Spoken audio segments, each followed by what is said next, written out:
The Town Mouse and the Country Mouse. AESOP'S Fables. A town mouse once visited a relative who lived in the country. For lunch, the country mouse served wheat sticks, roots, and acorns with a dash of cold water for drink.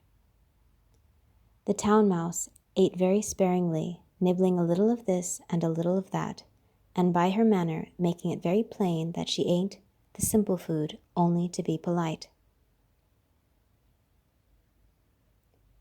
After the meal, the friends had a long talk, or rather the town mouse talked about her life in the city, while the country mouse listened.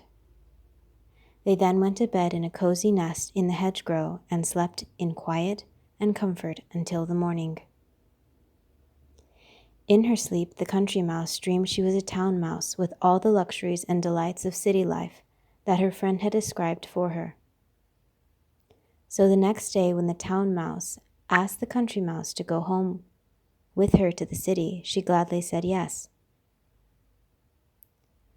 When they reached the mansion in which the town mouse lived, they found on the table in the dining room the leavings of a very fine banquet.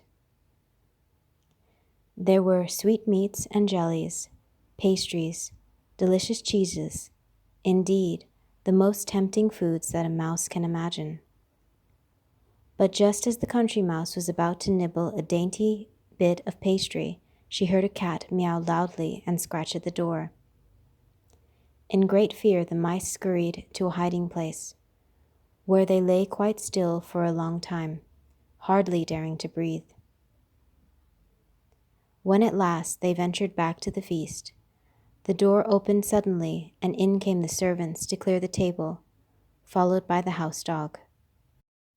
The country mouse stopped in the town mouse's den only long enough to pick up her carpet bag and umbrella.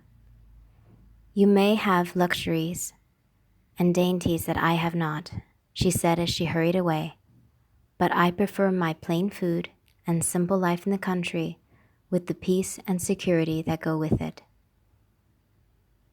Poverty with security is better than plenty in the midst of fear and uncertainty.